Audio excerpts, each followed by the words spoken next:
How's it going, everyone? Welcome to the stream. I'm just gonna tweet this as tweet. I'm gonna tweet this out as always. So just give me a second.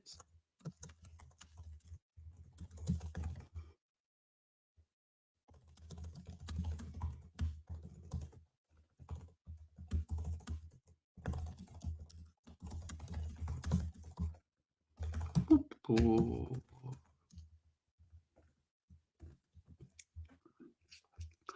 cool. I'm just tweeting this out. Yeah, as we say in the title, we're gonna watch this Ulm Joventut game, which obviously features a couple prospects, Ben Saraf, and Noah Essengue on the Ben Saraf and Noah Essengue on Ulm. And then we're going to be watching a little bit of Ruzic, Michael Ruzic on Joventut. I haven't seen any of him. A lot of people have asked me about Ruzic, so this is going to be my first time really watching him. I don't think he plays very much in this game, um, but regardless, we're going to see what we see. I don't think he's starting this game, but yeah, we have Saraf 77 here.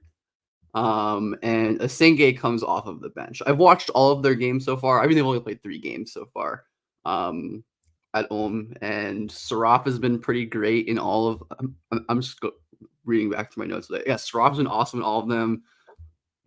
Essengue up and down as usual. I thought he was pretty rough in the most recent game they played, um, and was really good in the 2 games ago, so I'm very interested to see how he plays, but obviously, I think Saraf is the headliner here for this upcoming draft. Like, I think Essengue is kind of fringy. Ruzic, I don't know about honestly, so I can't really say. Justinian Jessup, baby, I love Justinian Jessup.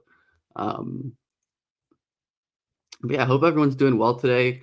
Hope everyone's I don't know chilling, whatever. Nice contest by Saraf right there.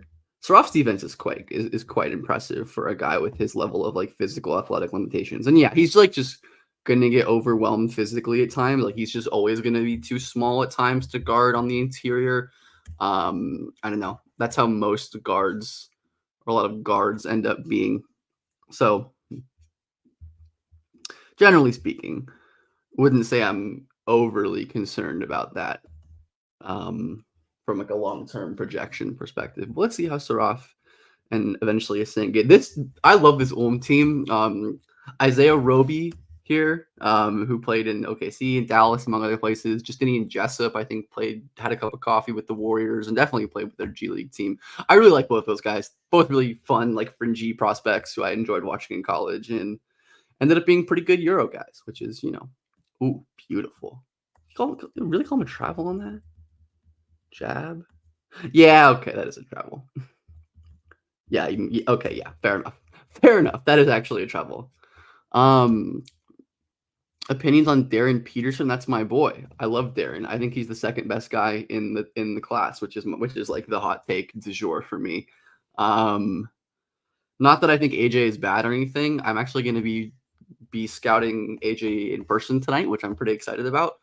Just that I think Peterson is like that kind of different. The way he played this. I mean, I think just going off of this EYBL session, which we shouldn't, or this AAU season, he was the best player in the country by a mile. But obviously, that's we can't just use the single season sample, and that's why Peterson isn't my number one guy or anything. But just like the defensive improvements he made this summer, like legitimately became a game wrecker on that end, which is not something we saw from him in the past. He was always a solid enough defender, but he was a game wrecker off and on the ball, and then the offense is just like he's a legit primary initiator prospect. So I have. Oh, is that Roby? Roby. I have all the faith in the world in Darren. Very excited to see him play at Prolific this year. Definitely going to be, at least to my knowledge, the most talented team he's ever played with. At least recently. He's his AIU team this summer, Phenom United, didn't have a ton of other high major talent. Um, and he was doing a lot of carry jobs, saw a ton of hard traps and double teams overall.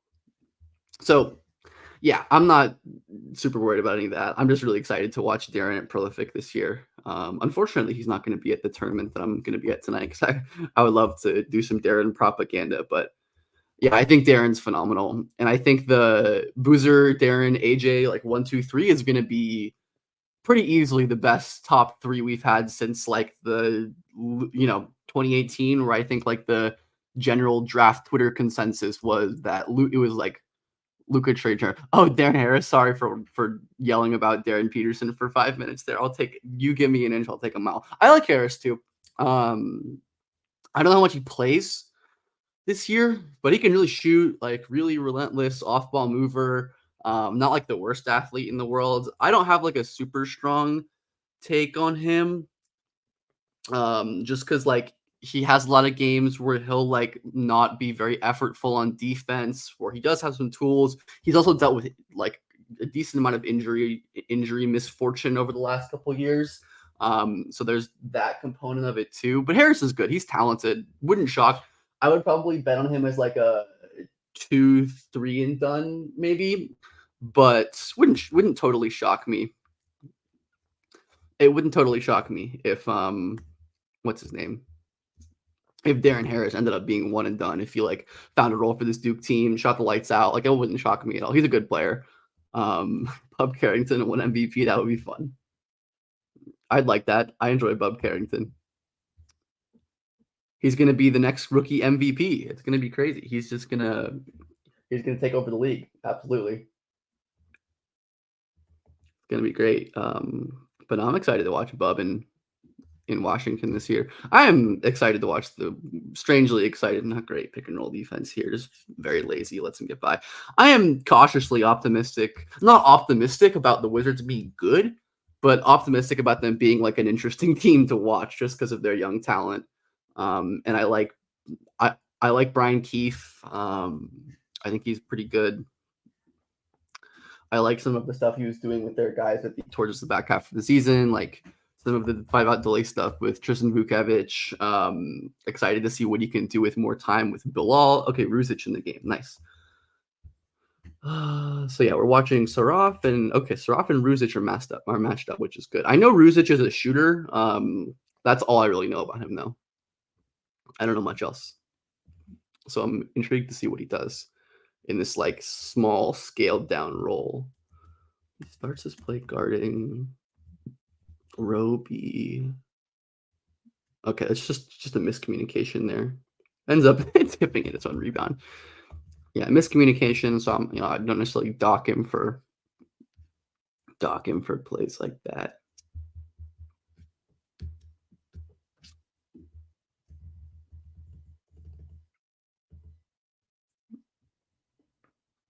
Let's see if they let him touch the ball on offense at all. I don't think he gets many shots in this game. I don't remember exactly. I don't think he had that many shots in the box score. Okay, so we have, is that Essengue? Yeah. So now we've got all of our prospects in the game, which is great. Ooh, nice move by Saraf. Saraf's handle and like pacing are so good. I do worry about the athletic juice. Like he just doesn't have a lot of juice to create separation, especially late into his drives. Like his initial burst to me is pretty solid, but after that, it's not great. Like really struggles to create with his late steps at the rims. Like doesn't jump very high. I don't know.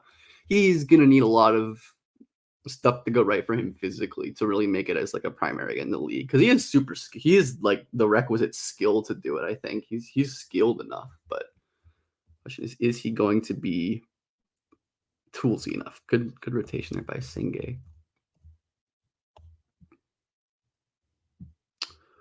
Ruzic, movement 3. Okay, Ruzic, very nice. Nice first impression. That's the first. I think it's the first play I've ever charted for Ruzic. Essengue, though, looks like he got stuck on this screen. If I recall correctly, I think screen navigation's been an issue for him. Let me double check my notes really quickly. Yeah, I have noted screen navigation as an issue for Noah a couple times throughout these first 4 games. I mean, it makes sense for a guy. Prospect D Wade, that would be sick. I don't know how much Prospect D Wade film was out there. I'm sure there's a good amount. Maybe some old Marquette games on YouTube. I don't think like Synergy or anything or Instat goes that far back, but I'd love to watch some Prospect D Wade. I'm sure I could maybe look on YouTube. Essengue? Oh, beautiful. Okay, where? Very nice. Light movement three.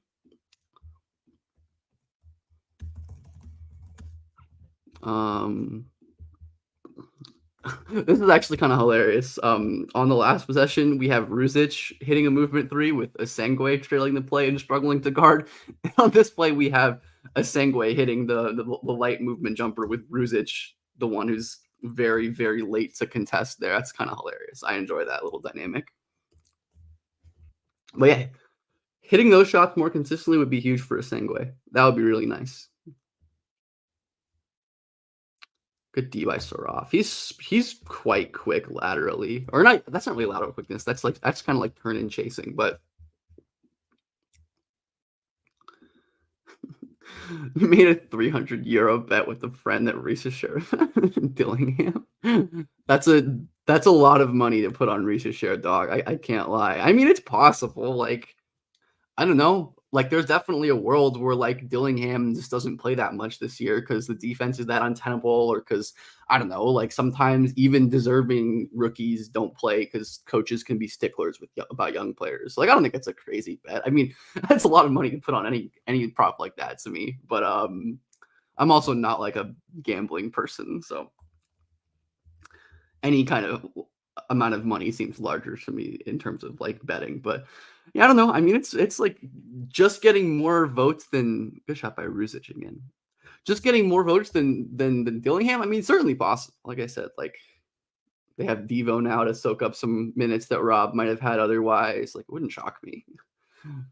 But then again, it also wouldn't shock me if Rob just like outright won Rookie of the Year. If he ends up being like, it's like, okay, this guy is way too talented to keep off the floor. Like that's also I think a realistic outcome where they quickly just doing it. I understand. It's like the reverse emotional hedge. It's like if you win, you're just going to be the happiest guy in the world, but if you don't, you're going to be miserable and your bank account's going to hurt. All right, enjoying this little Ruzic Essengue matchup here. That's a good play by Ruzic to communicate. Seems quite frail. I mean, he's a teenager, I think. I don't actually know how old Ruzic is. I think he's like 19. Um, anyways, cool to see these guys match up with each other. That's always what you want to see when you have prospects playing against each other. It's like I want to see these guys who are both trying to play in the NBA do something against each other. And nothing, not much there, just a little hand fighting.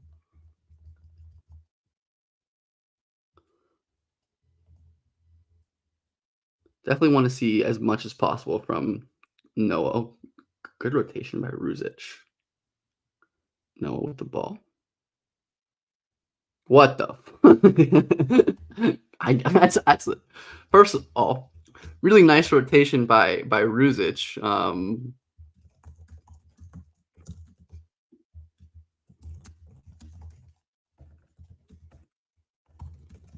Essengue with a crazy shot there. I don't know if that's the greatest decision in the world, like, but he is really good foul drawer. Like he's really good at getting defenders on his back and drawing these fouls.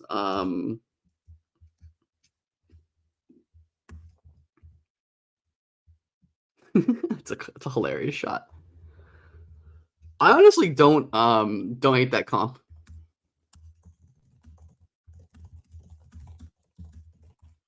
I don't hate Saraf. Honestly, that might be my favorite Saraf comp that I've seen to Reeves. Definitely different players, but I can certainly see some similarities. I think Reeves might have been I think another big difference is like Reeves was a pretty dynamic vertical athlete, where that's one of Saraf's main improvement points. But I definitely see it in terms of like really crafty, skilled guys who win with their handle and their feel for the game. Yeah, I mean that's kind of the role I'm imagining Saraf in as a pro, right? Like this secondary creator guard type that can be like a really valuable player on a good team if everything goes right. I don't know exactly how high of a pick that's worth, especially in a draft this stacked, but I think that's a pretty reasonable projection for it does not okay, alright. Ruzic doesn't look super comfortable there. But yeah, that's a projection I think is pretty reasonable. The Austin Reeves. So, the someone in one of my group chat said this, like the it's talking to me like the Green Goblin, but how can you watch another slow lefty number 7 playing for Ulm and not be like, that's Killian Hayes? Oh my goodness, Ruzic. I mean, Essengue is a really rough creator, like just has zero juice off of the bounce. Um, that's a really good block. Nice length.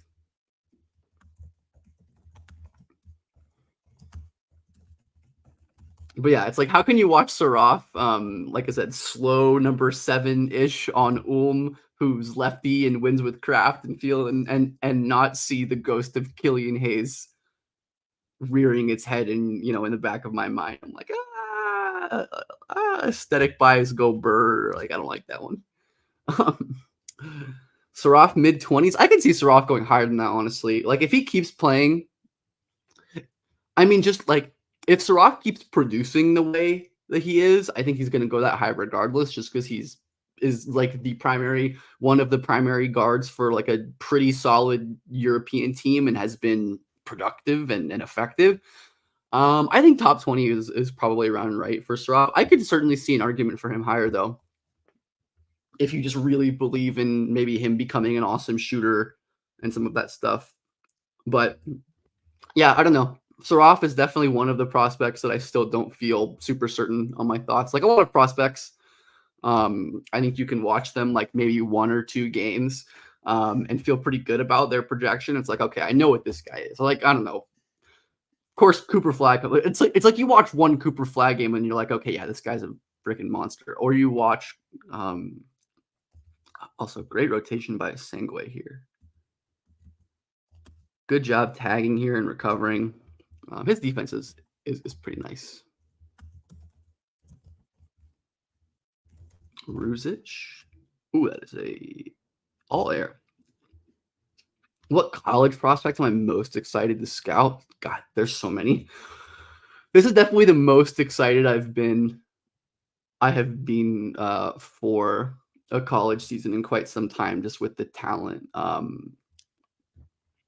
Honestly, my my mind goes to My mind goes to the reclass guards, those being Will Riley and Jeremiah Fears. Riley at Illinois, and like a more high caliber prospect, and Fears going to Oklahoma. But another guy who I just really like this AAU season. So curious to see a couple guys who like played high school ball more recently than their peers, but were really dominant, especially in Riley's case. Like Fears was pretty up and down. He's just not a super consistent player, but Riley was dominant playing for UPlay on the UIBL circuit this summer, and I think wisely reclassed up to match his age group. So I'm just always interested to see how those guys are going to look with this kind of jumping competition. But obviously, you can kind of say that for every beautiful pass. Kind of say that for everyone at this level. But those two come to mind as players that I'm Donnie Freeman going no less than 14. I think Freeman could go. I think there's a world where Freeman is a deserving lottery pick. I probably wouldn't. I mean, I don't have him. Nice easy pass by Essengue. Good game for Noah so far. Yeah, I mean it wouldn't shock me. I think Freeman could be good. Like he's a good defender. He can shoot. If some of like the on ball creation stuff is real, I know like the tea leaves out of Syracuse have been that they're giving him the on ball creation keys. So if he can be good at that, I wouldn't shock me to see him go in the lottery. Yeah. Um, Brooklyn has 4 firsts this year. Dink and Igor. I've mocked both of those guys to Brooklyn. Actually, I think those guys make sense as prospects. Both Dink and Demean are prospects that I'm not particularly high on. But for a team like Brooklyn, I think swinging on those like raw, young, developmental guards is good process. Like I would support them taking one or both of those types of players in like the mid late 20s because they're just so generally devoid of young talent. Like it's Clowney, who I really like, and Derek, who is just like I don't think ever going to be himself. Unfortunately, like I love Derek, but I don't know, just like the injury track that's messed up his development to such an extent in these critical years that I don't know. I worry that Derek is never going to reach the lofty ceiling that he put on display in high school, but I really do hope he does because I love him. He's one of my favorite guys, just like one of my most fond high school watches of all time. Under the radar, one and done. Good question. Junie Mobley at Ohio State.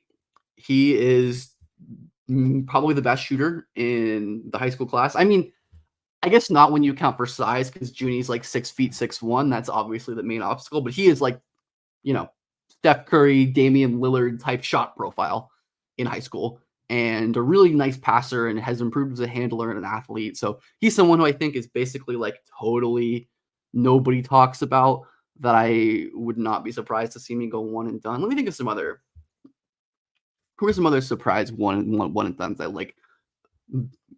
LeBaron Philon, who is going to be at Bama, I guess just because of how stacked Alabama's guard room is, and just how deep that roster is. But Philon, all of like the preseason reporting has been great. I thought he was a top 20 first round talent based off of his high school tape and profile. One of the only guys on that Alabama guard room who can actually defend, and just a really, really good, versatile offensive player as well. So Philon's another one. Let me think of any other ones I like. I'm sure I have more names that I'm just not. I, I don't know how under the radar Con Knuppel is. I feel like he's gotten a good amount of buzz, but he's obviously like he's great. So I guess if you consider Con Knuppel underrated, I'd say he's one that I like. I mentioned Fears as well before. Who else do I like? Oh, and then one more who I really like is Paul McNeil at NC State, who I think could be a first round pick straight up, like 6'4" ish, dynamic, off movement, off ball, on ball shooter with great touch, who can pass a little bit. It's like a really limited athlete, but McNeil is like pretty tall for a two guard or good size for a two guard.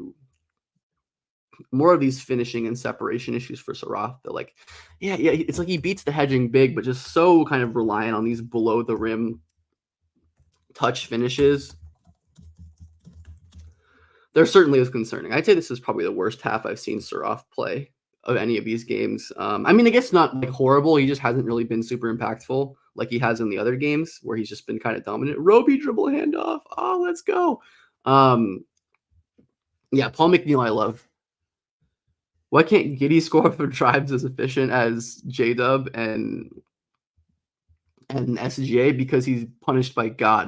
No, he's just like not the level of athlete that you need to be, I think. And hasn't improved the other stuff enough to compensate. Like seems to have stagnated in terms of his strength improvement. The touch improvement has kind of stagnated after an encouraging year two. Same with his like handling and creation stuff. Just hasn't been the same guy. And yeah, he's already fighting an uphill battle. Like J-Dub and Shea are both ridiculous physical talents who can also shoot the ball.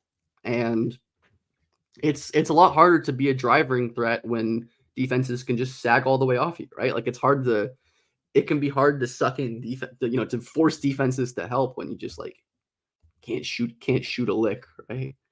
I think those are some of the reasons. How do I evaluate a prospect's ability to keep an advantage even if they can't create them? That's a good question. I think there's just like a lot of different ways that you can maintain an advantage.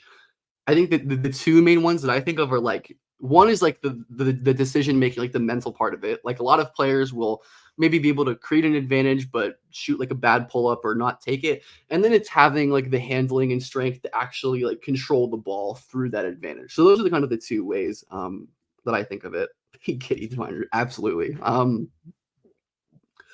Yeah, my friend Lucas Kaplan, who covers the Nets, tweeted out that like it might be a make or break year for Derek while we were watching him together at Summer League, and I think people got on him for that.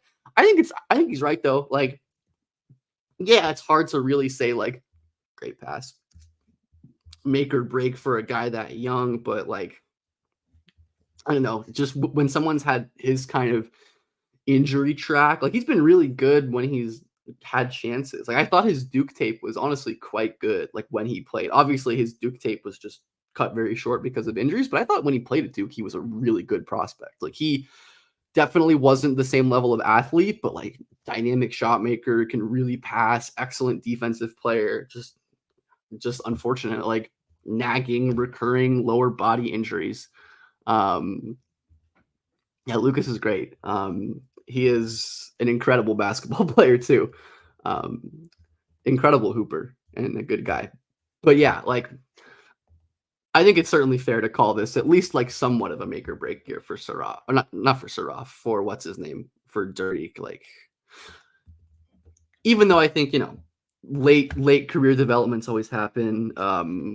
But yeah, I don't know. I think it's at least fair to say this is a make or break year for like Derek's early Nets tenure and like his rookie contract. Because yeah, maybe Derek, later in his career can work his way back into shape, go through some seasons playing either in the G League or wherever healthy, and then kind of maybe get his talent back. But I don't know. I really do worry about him, which is a shame. I hate injuries. It's so unfortunate that my two favorite Duke wings, AJ Griffin and Dariq Whitehead both seem to be kind of failures as prospects, but not because of the on-court stuff at all, which at least is like I feel very good about my evaluation for those guys. But I didn't necessarily predict Dariq to have this kind of recurring injury lack of luck, and I didn't think that AJ Griffin would turn to Jesus like he did. I mean, hope he hope he's happier now, but certainly not something I baked into my evaluation process in high school in the draft. And a great defensive possession by Saraf.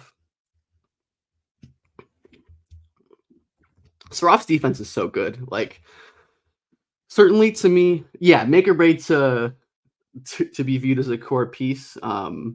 Jesus. Yeah, Griffin's defense wasn't great, but I also think like that was also an injury thing. Like AJ was a ridiculous defensive guy in high school who just had lower body injuries. I don't know. Unfortunate. If you guys haven't watched any of AJ's like high school tape or even just highlights, like I would highly recommend it. That guy was just one of those players who looked like an obvious future star. And unfortunate how his career has gone. Obviously, has had some very tragic moments in his young life. So I hope I do wish him the best. Of course, would love to see him get back on the court at some point and make something of himself in the league or somewhere else. But obviously, if he feels like doing whatever he wants to do is better, then fair enough. It's his life. Yeah. AJ Griffin is Jesus with a jumper. That's a great comparison. That's basically what I thought too. Yeah. Um, I remember a couple of my buddies who are now scouting in the league were like pounding the drum for AJ as like a future number one pick in his like when he was in high school and not getting that kind of buzz. And I think just purely based on the high school stuff, that was a fair assessment of the kind of player that Griffin was. Let's see what Saraf can do here, matched up against a big. Probably not very much. Oh, nice play though. See, like he's so like even when this is like not this is a bad pass, and Saraf is still like locating the ball, making a play there. I don't know if they counted that as like a steal or deflection for Saraf, but I think I certainly count it um, as a positive play, regardless of what the box score says. Like he was clearly making that play there in position to see what Saraf can do. Nice simple play. Yeah, just very methodical player at times, sometimes too much so. Can I post this? Dre, all of these are on my YouTube. If you go to the live tab on my YouTube page, you can see all of the streams there. They're all automatically uploaded to YouTube. So any of the streams you miss, you can go back and watch on YouTube. They're all there. I think it's easier to build a team with the worst defender at the 1 or the 4. Definitely the 1, I think. I think you can, We've seen a lot of successful teams with bad point guard defenders make deep runs, even like as as recently as this year. Like I think about the like 2 of 3 of the 4, I guess, or 2 of the 4 conference finals teams had bad point guard defenders, or at least like underwhelming point guard defenders. A lot of really good teams do. It's obviously not ideal, but I think it hurts a lot more, especially just because that like versatile 4-man spot is so important in the modern NBA. Here we see some of the like gambly, athletic-ish, like the with Saraf, the gambling he likes to do, I think, is made worse because, excuse me, he's just like not a dynamic athlete changing directions. So I do think that's something to note for sure. But yeah, I think these like valuable rim protectee, versatile fours, your Jadens, your Herbs, your Aaron Gordons, your OG Ananobis, like those guys really changed the game. Jason Tatum, obviously, even like a PJ Washington type for Dallas, who just made the finals. Like J Dub kind of fits that mold. So yeah, I think having one of these like versatile 4 pieces is so important in the mod with the way the modern game is trending. Like we obviously had like your quote unquote traditional power forwards, and then we went through like a kind of time with the Warriors dynasty and stuff where teams weren't really playing real fours at all. But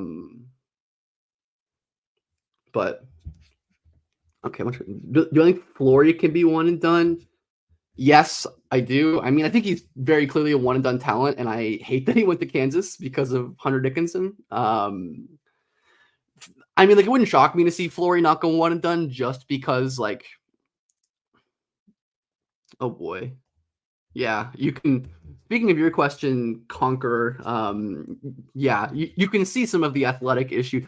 I think you can see the athleticism and the feel here. Like, he's very good at setting up his moves. He can time stuff well, use the threat of the screen to get baseline, but just like really, really rough. And he probably got fouled here. I think you can make an argument, but like really, really rough vertical athlete.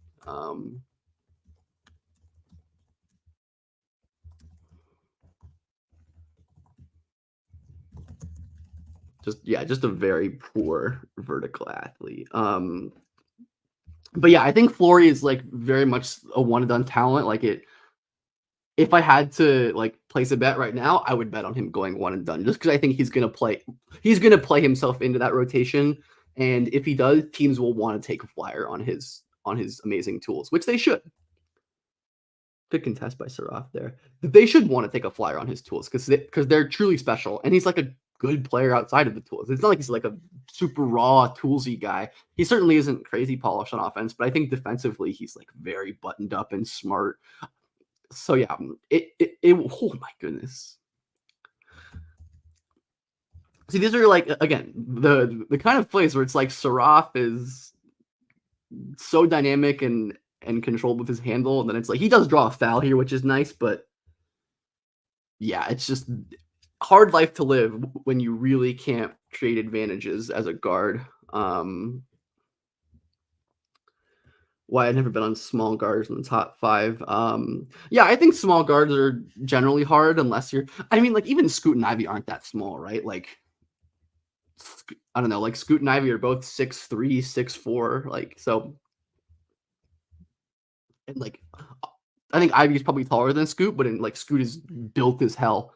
Um, I generally agree though. Like for these small guards, need to have some way to overcome their small guardness, right? Like with like outstanding strength or physicality or vertical athleticism or finishing craft or whatever. Like, so I think it's fine. Our defense is on a team better right after they end their offensive possession or free throw attempts. I'd say generally teams will just be best on defense when they can set up their half court defense. Generally speaking,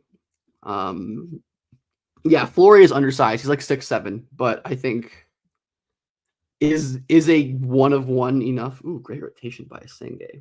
I think Flory is like a one of one enough athlete to make that work. Okay, so Flory or Colin Murray Boyles is really hard to me. I think JT Toppin is like not really that much of a prospect. I mean, he's like a fringy guy, but he's just like very limited in outside of his athletic tools. Um, like he's crazy explosive. He can dunk and stuff and grab boards, but he's just not very skilled, not a high field guy. Whereas CMB is also a crazy athlete, but like incredibly skilled, incredibly smart. CMB versus Flory is really interesting to me. I mean, both kind of have the same issues, right? Being like undersized, non-shooting five men. I think great pass by Saraf again. I think CMB has a better chance of playing the four just because he's got way more ball skills and has a little bit more shooting. Like he didn't shoot at all, but he shot a little more in high school than Flory did. Um,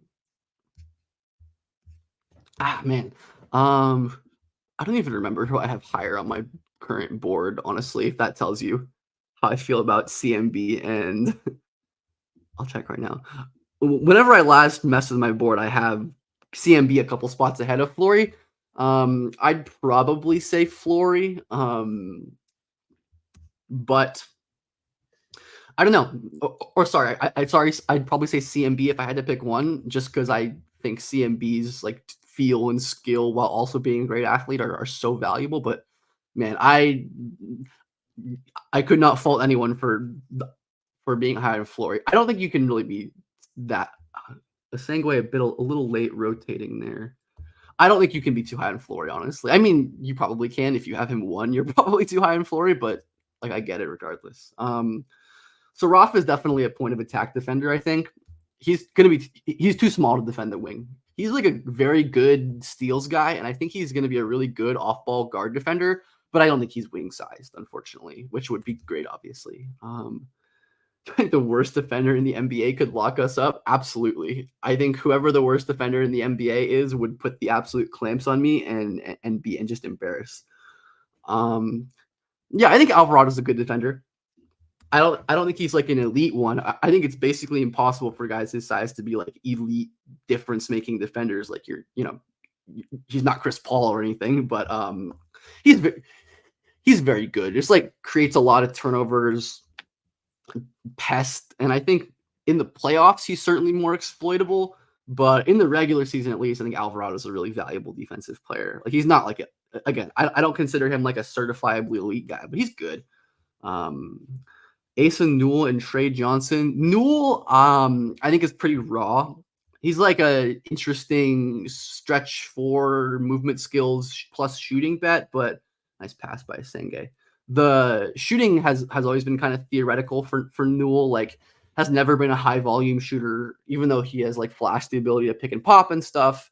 And he doesn't really do much with the ball in his hands, but he is a really nice defensive player.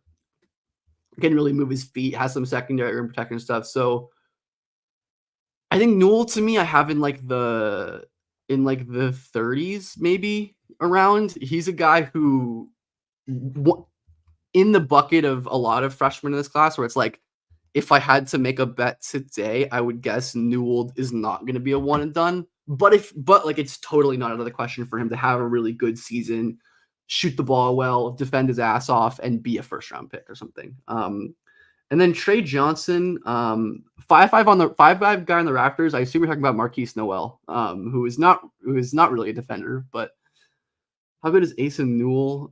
Trey Johnson, ceiling. I think the ceiling for Trey is kind of my concern with him. I don't really think he has like a clear star ceiling, or maybe it's like at the very tippy top of his range of outcomes. He's just a pretty limited athlete who's not the highest feel guy, where Trey is like an elite shot maker who can make some passes. Like he's got a little secondary pick and roll game, but in terms of being like a floor general, a guy who you want making decisions on the ball all the time, I don't think Trey is that. And like I said, really, really struggles to get to the rim, can struggle to separate.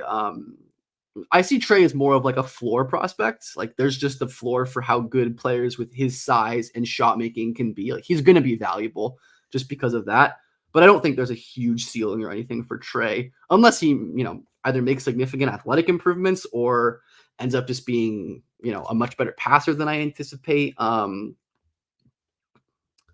Herb, best wing defender in the league. I agree with that. I think Herb's the best wing defender in the league too. Um, Trey is SGA light is insane. Absolutely crazy. That just tells me you did not watch college Shay. Like, it's just not true. Elijah Arenas, no, Arenas is not that level. He's very good, and I think you can make a good case for him as the best guard prospect in the country, but he's like a at least the tier below those guys to me. But that's I think that says more about the other guys. Ruzic, another little movement jumper, pretty quiet. I mean, yeah, Ruzic hasn't played a ton, but he's been solid, intriguing. Um, what do I have? Derek Queen, same like 30s, 40s range. I'd probably bet on Queen being a great college guy who's a little too small and not shooting enough to nice pass by Ruzic again. A little too small and not shooting enough to make it as a 5 in the league. But Queen is one that I really hope I'm wrong on because he's one of my favorite guys. Yeah, Harper Traore is a really hard call. I agree with that a lot.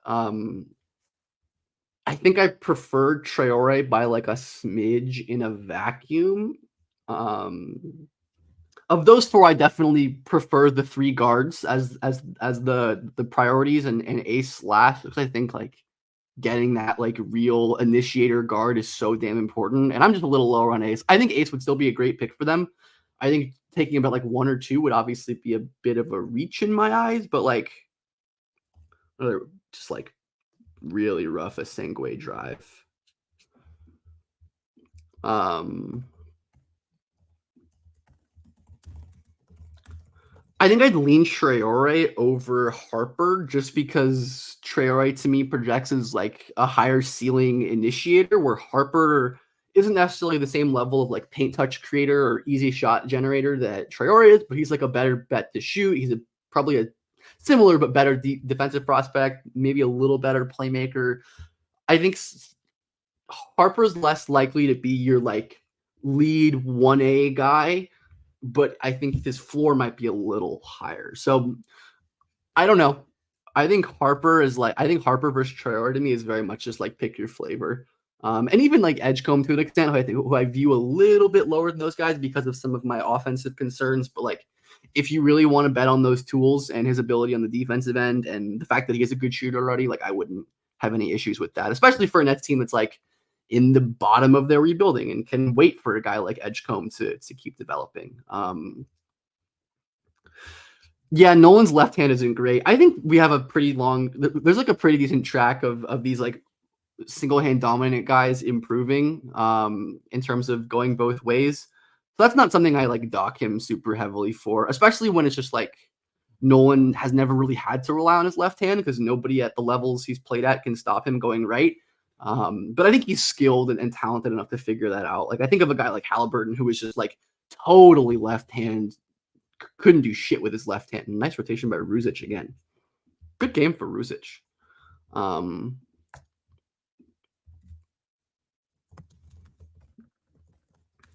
like Fox was pretty rough going to his right back in the day. So like I think Traore is gonna be fine in terms of using his left hand. He might never be like amazing at it, but I think that's okay. And especially for a team like the Nets who like you got to be betting on ceiling. You need superstars. I think Traore has the higher ceiling of the other guys, so probably would be my Traore reasoning as my priority there.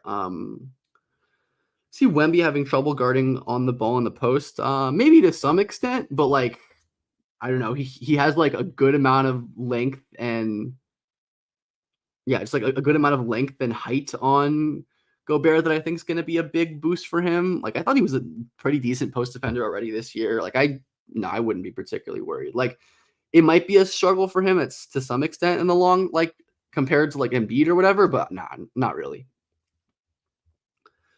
Yeah, Traore's burst is absurd.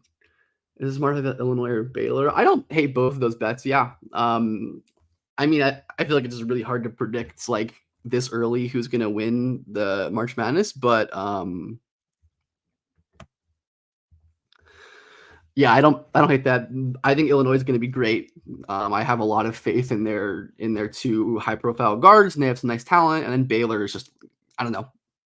They have VJ and they're Baylor. So like I think betting on Baylor, that infrastructure, that roster is not a bad idea. They're Baylor. They're gonna be good.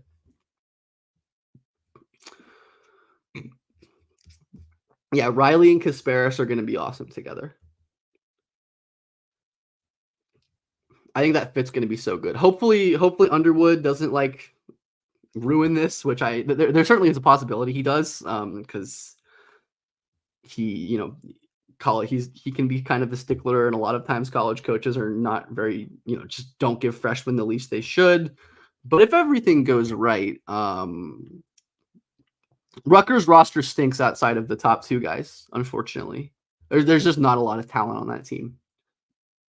I guess it's, like, possible that Ace and Dylan are good enough to really carry them to, like, a deep tournament run, but Ace is a guy who, like, I think is still kind of raw and I'm not confident is gonna be, like, an elite college impact guy from day 1 like Cooper or I think Dylan Harper is gonna be an elite impact, like, guy at the college level from day 1. Ace, I think, could take time, like, there's certainly a world where Ace is just like a demonic shot maker, but I think there's also a world where some of the issues translate to his first year of college in terms of defense and decision making and getting to the rim. And he's a good player, but not like the level of star you need to be to carry a otherwise underwhelming roster. So that's why I wouldn't be super in on Rutgers to win much, but it wouldn't shock me. Like when you have talent like that, like it's never who are my favorite super seniors? I'd have to look. I love RJ Davis. I I've always been a big RJ Davis enjoyer. I feel like he probably qualifies as a super senior, maybe. I don't know. Timelines are still so messed up in my head because of the COVID years and all of the extra extensions and stuff that are seems like they're finally getting sorted out these days, but still are kind of weird in my head. iHeart is a spacer because he is a great like 5 out DHO initiator, where like you can play him on the perimeter because he can really dribble and set screens and pass. So that's kind of why Hartenstein is a spacer. I mean, he shot a little bit in the past too. So De Silva, not a huge fan compared to consensus. Good screen now by Saraf, I think. That's also probably yeah, it's a moving screen. Okay. Um, Not as high as some just because I really worry about some of the athletic tools. But he's just, I don't know, tall, smart, skilled shooting wing is probably going to be a pretty good, solid rotation guy for the Magic. Like I probably would have taken a swing on a maybe higher ceiling shooter in that position if I was Orlando. But like I certainly understand taking what's his name, taking De Silva there, and I think he's going to be a good player. Like I don't see much of a ceiling for De Silva. Um, Lively, I don't think is that good at the dribble handoff stuff yet. Draymond for sure, just because of how the Warriors play. I mean, Draymond shot 39% from 3 last year. Um, yeah, and Sabonis to some extent too. What I think of the Knicks now? Scary. I think there's maybe a little more downside with the Knicks than there was 3 days ago or whatever, but the ceiling with adding Cat is just so immense. Like that offense is going to be absurd. 6 overall. Yeah, Ben. Yeah, it seems like Saraf has one of like the widest ranges of opinions of any prospect in this class. Like when I posted my video on him, like half the comments were like this guy is a top 5 pick, and the other half were like I don't know if I see it with him in the NBA, and I get it. I think he's kind of a confusing player, who I don't have a super confident opinion on yet. But like I probably lean on the lower ends of like the top 5 pick, the top 5 pick thing, but I don't know. He's got a long season to continue improving. Great job holding his handle here, and then you see just the total lack of juice as a vertical finisher. Um, which is one of the main like macro level concerns for him. One sec.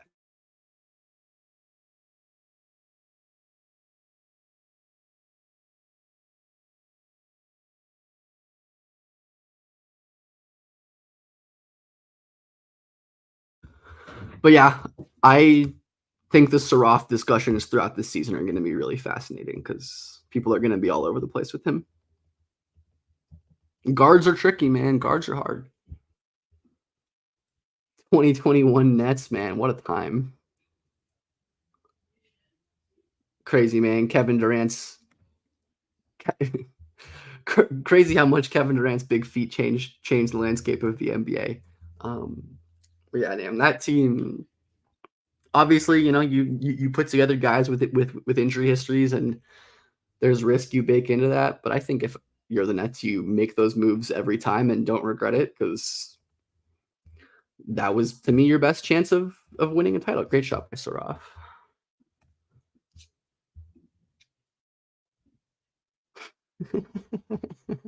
Beckham.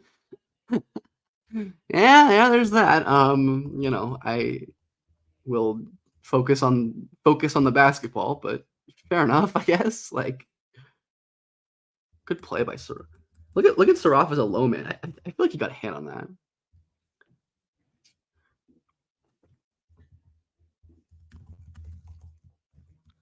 Like, I really like that Saraf, even in these games where he's not been good on, like he's been a pretty. It's been a struggle for him on offense this game. No clue what the defense is doing there. He's still been impactful on the defensive end. He's still playing with energy, which is something that matters. I don't think it's like everything, but it's good. A lot of young players when the shots aren't falling or they're turning the ball over or they're just not creating shots the way they usually can, they will mail it in on defense. But Saraf is always I think super teams won't work. I mean, I think super teams can work if you have. I mean, if you have like the right guys, I think it can work. I don't know. I mean, it might be harder with the current CBA. Um, yeah, it might be harder with the current CBA, but it's certainly possible. He'll step back. Saraf loves that move. I think Lively is a little overrated as well. He's very good, and I was also pretty high on Lively pre-draft, but like well, it's just because people always overreact to the 1 year rookie sample. It's like, oh, you got to take Lively top 5 in a redraft. When it's like, no, of course, Lively was drafted into like the perfect situation um, to maximize his strengths and minimize his weaknesses, and he deserves a lot of credit for what he's done, no doubt. But like, I'm not taking him over like a Men or a Sar or Jarris or like Cam Whitmore or whoever going forward. I think just because those guys have a ceiling that Lively will probably never have. But overall, like I don't know, I like Lively a lot. I think he's gonna be very good. I just posted a Lively video if you'd like to watch it if you haven't. Saraf Kasparis versus Igor, very different players. I think Kasparis is clearly the best of those three just because he's like I mean he's the best shooter of the three. He's the best passer of the three. I think he's the best downhill athlete of the three. Saraf has a chance to get into that group, maybe if he keeps shooting like this and if he's really improving the creation. But I think Saraf and Demean are in a similar tier of like, I definitely prefer Saraf by a good margin, but Demean is like very tall and has some really interesting pick and roll moments, but just is like an even more limited creator than Saraf, an even more questionable shooter. Demean has like 4 inches on Saraf of height, which definitely matters, and I think lessens or increases the margin for error, right? But I think Demean and Saraf kind of both good little spin there. See, like when defenses overplay him, he can get to the rim, but like he's not creating much separation even on these kind of plays. So like I'm not really so encouraged. That's a good finish there. Like I give him props for getting all the way to the rim, finishing strong, but like I feel like to me this is also like almost as much on defensive error as it is on Saraf. Yeah, Demean is kind of a shooter that can't shoot. That's true. I mean, I think like Demean is built like a shooter, and like he certainly flashes some pretty impressive shot making stuff, but his numbers have never been that great. Like his numbers have been very inconsistent throughout his career. So maybe he could shoot, but certainly not as safe of a bet as a guy like Kasparis, who's been an awesome shooter for a while now, and even Ben Saraf, he wasn't really great shooting the ball in his pro league stuff, but against his own age competition, Saraf has been a pretty good shooter. But yeah, I think Kasparis is like a legit top 5 guy in this class. He's just incredibly talented. Elite guys who are elite pull-up shooting guards and elite playmaking guards. Very good combination. I think those two skills in combination with each other tend to work out. Especially when, like Kasparis, you're not like a great athlete or anything. Malawash, yeah, I think Malawash. I can't speak for other people, but for me, it was like as I dove more into the tape, I just kind of realized that the flashes for Malawash are like really pretty. Like, you know, there it's very much flashes and a lot of bad stuff in between, more than most guys, I'd say. But he is, very young, very toolsy.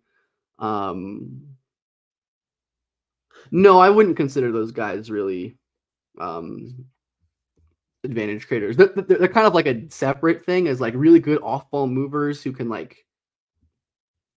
create space within the flow of the offense, but not real like advantage creators. Like they're usually not like bending the defense by themselves. Like I think like Clay and Duncan especially really benefit from their offensive systems a lot, like allowing them to play off of their shooting gravity. So I don't really think of those guys as traditional advantage creators.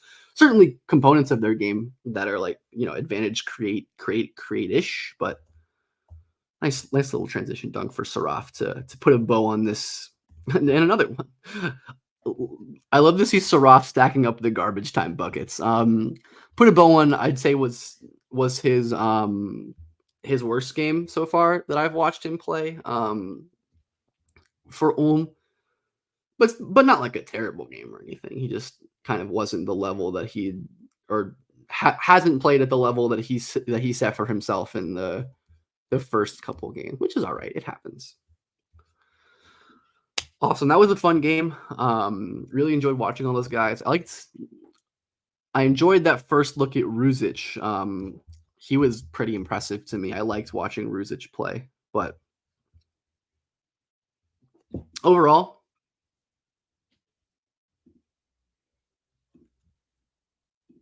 yeah, overall enjoyed. I think if anyone has any other questions, feel free to ask. No, I don't think Pate is good currently. I mean, he's in maybe interesting long-term guy, but at the moment, very, very, very far away. Yeah, I've got some Malawash stock as well. I'm not like all the way bought in, but I do really like Malawash. Hansen Young video next. Probably not going to happen, but he's the guy who I'll keep track of. But all right, thanks everyone for being here for the stream. One best international prospect in 26 draft. 26 draft is a pretty weak international draft. I'd say Kareem Lopez is the consensus guy for a good reason. And then I like Dash Daniels, who's Dyson Daniels' little brother, who's a pretty good player too. So see y'all.